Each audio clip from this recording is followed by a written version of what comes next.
Io sono nato a Trieste, per cui sono nato sul confine, anche se del confine conosco solo la lingua italiana, e ho cominciato a lavorare a Trieste, ma sono presto andato via.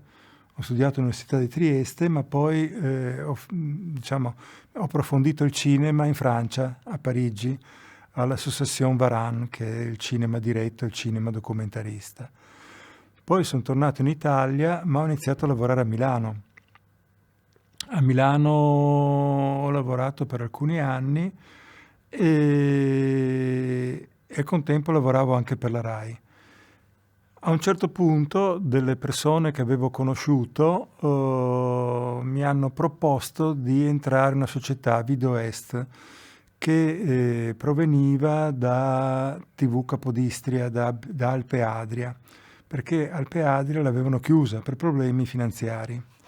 Io a quel punto avevo anche voglia forse di tornare a Trieste e per cui sono entrato in questa nuova società, questo nel 1990 e lì sono rimasto. Ho continuato a lavorare per le reti nazionali e anche, nonostante il mio pessimo inglese, ho lavorato anche per TV straniere, per la TV norvegese, per la TV austriaca, per la TV svizzera.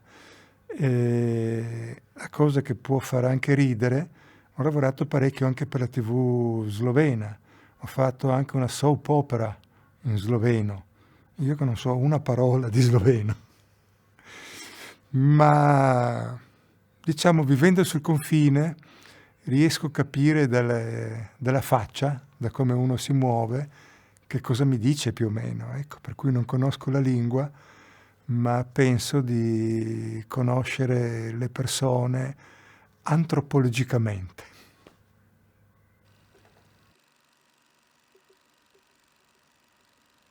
È una storia che ha dei versi drammatici. Diciamo che nessuno dei miei 4 nonni parlava italiano.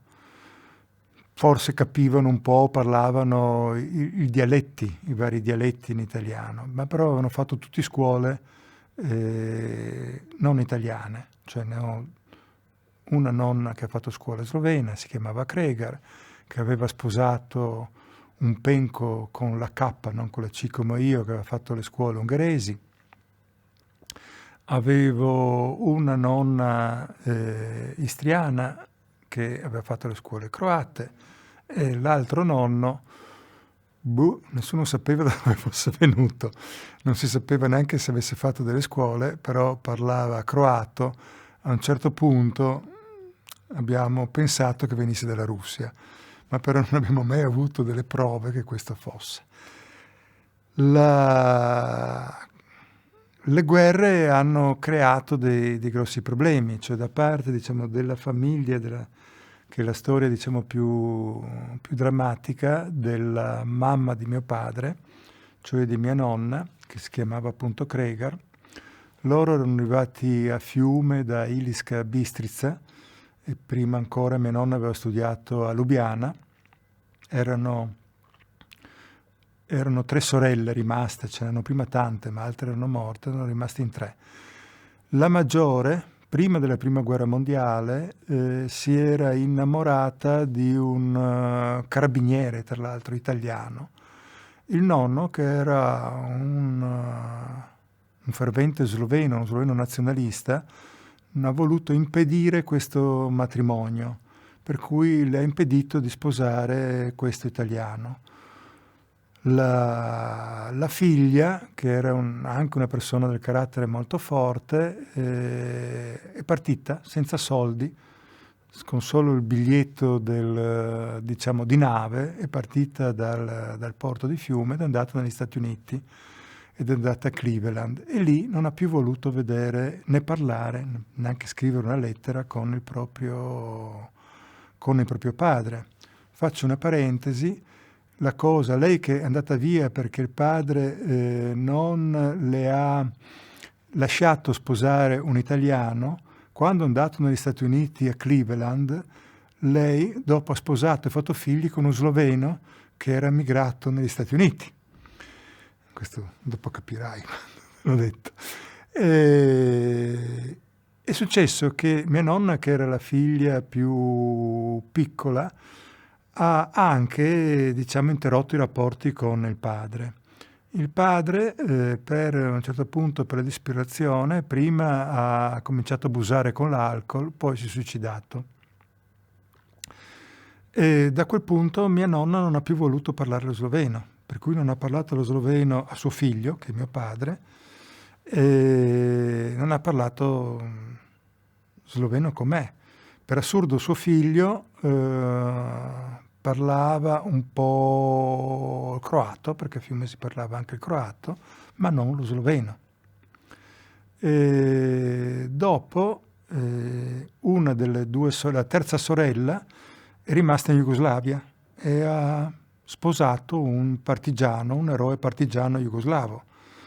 Mia nonna alla fine ha studiato l'italiano, perché non lo sapeva, ha studiato l'italiano con suo figlio durante le scuole fasciste.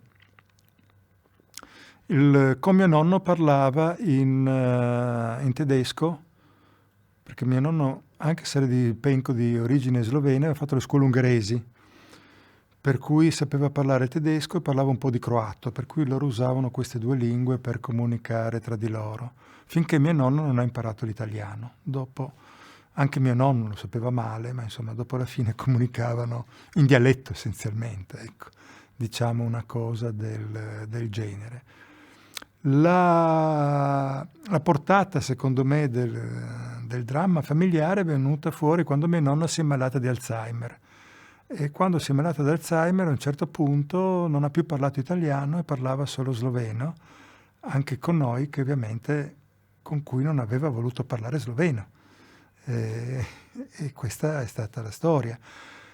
Anche nel caso della parte di mia madre, senza tutti questi drammi, la questione anche lì di nazionalità era molto complessa, perché loro erano 2 sorelle e 2 fratelli ed erano contadini, per cui avevano dei beni, avevano campagne, avevano animali, diciamo nella periferia di Fiume, anche se loro venivano dall'Istria. E alla fine che cosa hanno fatto? Hanno deciso che uno di loro, un fratello, dovesse rimanere in Jugoslavia per restare in possesso dei beni di famiglia. E gli altri, mia madre ha seguito mio padre a Trieste, e l'altro fratello se n'è andato a Genova, hanno fatto gli esuli.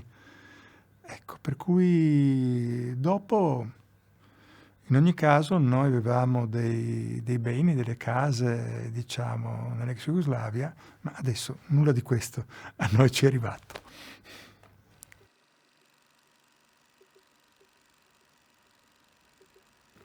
È difficile.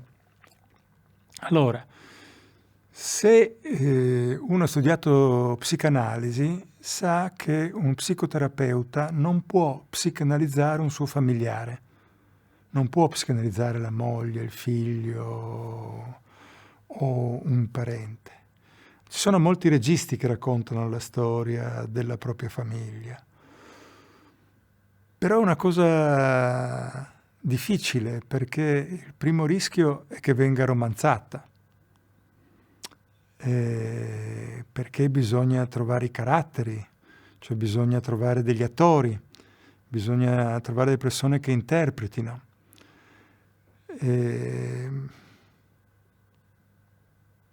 Esiste anche l'intimità, intimacy, e quello molte volte può essere un monte. È come... Io penso di essere una persona che si mette a nudo quando racconto me stesso, non c'è nessun problema. Raccontare la famiglia è difficile. Me ne sono accorto perché a me piace anche scrivere. Io ho sempre ottenuto dei diari e mia madre teneva anche dei diari.